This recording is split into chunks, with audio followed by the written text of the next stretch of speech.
Guys, Manny Machado and the Padres just came to an 11-year, $350 million extension.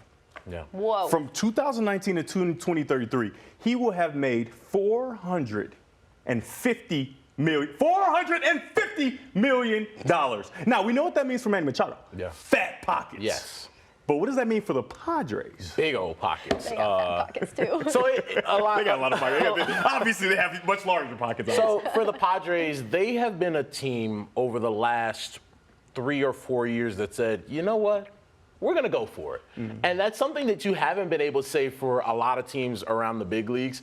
And there's something to be said for trying.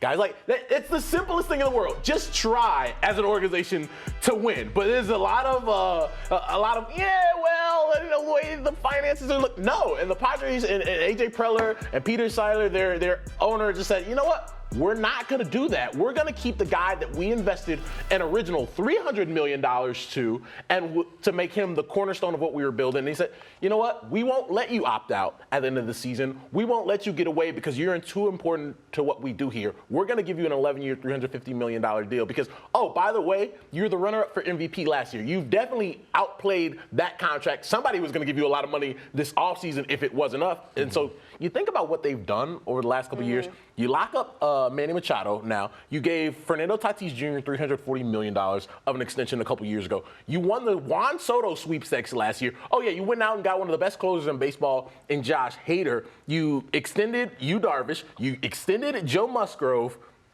And then you gave $280 million to Xander Bogaerts this offseason. They're going all in.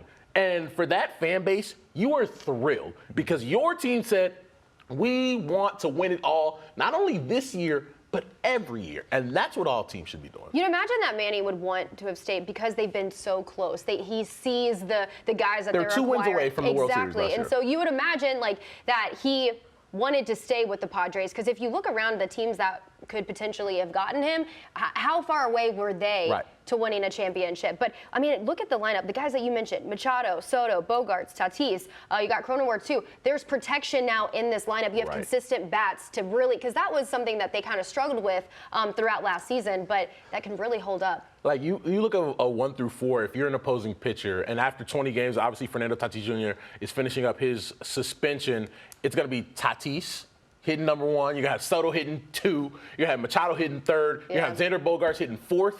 And oh, shoot, we got Jake Cronenworth in here. And that's a tough thing to deal with. And so 2 wins away from the World Series, they're saying that's not good enough. We weren't good enough. And so you go out there and you make additions to say, hey, each and every year we're going to be a threat not only in the National League West, but in all of baseball. There's a lot of opinions on this show. A fact, I chose the wrong sport.